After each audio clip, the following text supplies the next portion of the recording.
अभी तक हम लोग ने फोर लूप को देखा, ठीक है। अब हम वाइल लूप पे आते हैं। तो वाइल लूप में पहला प्रोग्राम को देखते हैं, पहला एल्गोरिथम को देखते हैं। ये है i इक्वल टू 1, इनिशियलाइज हुआ है i 1 से, और उसके बाद वाइल लूप स्टार्ट हुआ।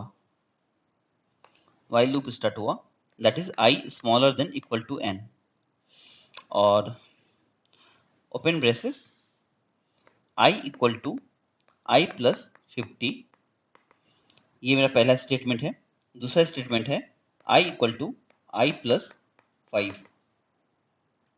और क्लोज ब्रेसेस, ठीक है। तो अभी इतना सिंटेक्स पे मत जाओ, क्योंकि हम एल्गोरिथम को एनालाइज करने के लिए आपको सिखा रहे हैं। तो अभी हम सिंटेक्स पे ध्यान नहीं दे रहे हैं इसका, कि ये i इंटीजर होना चाहिए, इंट i इक्वल टू 1, इसका header file hash include studio dot H, ये सब कुछ ऐड नहीं कर रहे हैं अभी हम, क्योंकि एनालाइज कर रहे हैं। आपको हम बस कंसेप्ट बता रहे हैं कि आप एनालाइज कैसे करोगे, ठीक है। तो यहाँ पे हो क्या रहा है, देखो i इनिशियलाइज हुआ 1 से, और ये मेरा है कंडीशन चेकिंग वाइल लूप का। अगर ये जब तक ट्रू रहेगा तभी हम वाइल लूप में एंटर करेंगे। और यहाँ पे n का वैल्यू ना हमेशा हम लार्ज लेते हैं, वेरी लार्ज लेते हैं। क्यों लेते हैं वेरी लार्ज?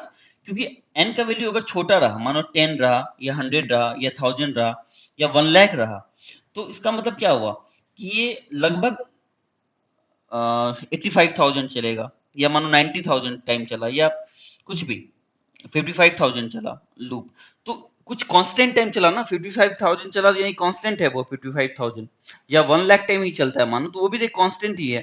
तो हम बोलेंगे वो ऑर्डर ऑफ कांस्टेंट है, ऑर्डर ऑफ 1 है।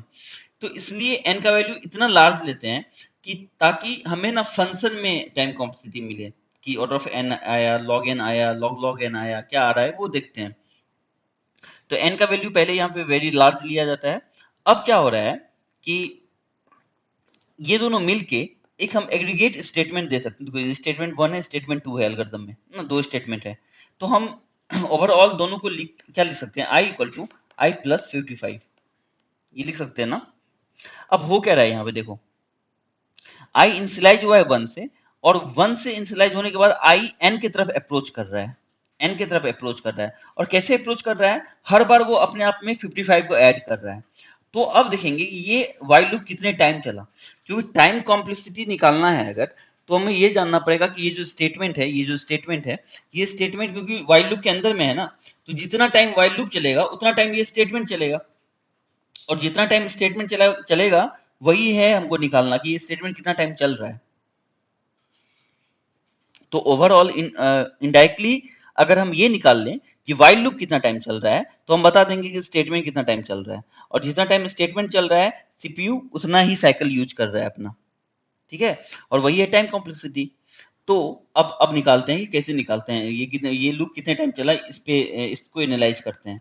मानो i इक्वल टू 1 है इनिशियली, तो अगर 1 है और हर बार अगर 1 से इंक्रीमेंट हो रहा है, मानो 55 को भूल जाओ, मानो 1 से इंक्रीमेंट हो रहा है, तो आई का वैल्यू क्या होगा 2, फिर 1 से इंक्रीमेंट 3, 4, ऐसे कर करके आई का वैल्यू कब तक चलेगा। देखो ये जब तक आई का वैल्यू n रहेगा, तो n smaller than equal to n, ये ट्रू रहा, तब वो n अंदर जाएंगे, एंटर करेंगे इस वाइल लूप में। अगर आई का वैल्यू n से ज्यादा बड़ा हो गया, मानो n प्लस 1 हो गया, तो n plus 1 smaller than equal to n, ये फॉल्स हुआ। जैसे फॉल्स हुआ ये वाला चीज, तो हम बाहर आ जाएंगे, एग्जिट कर लेंगे ये वाइल लूप से। तो मान के चलो कि हर बार 1 से इंक्रीमेंट हो रहा है, तो 1 से हुआ 1, 2, 3, 4, ऐसे कर करके n पहुंचा। तो ये कितना टाइम लिया होगा, ये n टाइम लिया होगा, क्योंकि हर बार 1 से इंक्रीमेंट हो रहा है। मानो i 2 से इंक्रीमेंट हो रहा है, तो i का वैल्यू 1 है इनिशियल, अब इंक्रीमेंट करके 3 हुआ, 5 हुआ, 7 हुआ, ऐसे कर करके n तक पहुंचे हम। तो अब ये कितना टाइम लिया होगा n पहुंचने के लिए, हर बार 2 से इंक्रीमेंट हो रहा है, तो n बाय 2 टाइम लिया होगा ये। अगला लेते हैं, मानो i का वैल्यू 1 से स्टार्ट हुआ, और अब हर बार बोलेंगे 5 से इंक्रीमेंट हुआ, तो अगले बार 6 हुआ, 11 हुआ, 16 हुआ, ऐसे कर करके n तक पहुंचेंगे। तो ये i n 1 से n में पहुंचने में कितना टाइम लिया होगा, n अपॉन 5 टाइम लिया होगा। अब यहाँ पे 55 से ऐड हो रहा है, ठीक है। तो i 55 से ऐड हो रहा है हमारे रियल क्वेश्चन में, तो 1 है, 1 से 56 रहा होगा, 56 से कुछ भी रहा होगा, जो भी ऐसे कर करके n तक पहुंचे, तो ये वाला लूप कितना टाइम लिया होगा, ये कितना टाइम लिया होगा n तक पहुंचने के लिए, ये लिया होगा n अपॉन 55।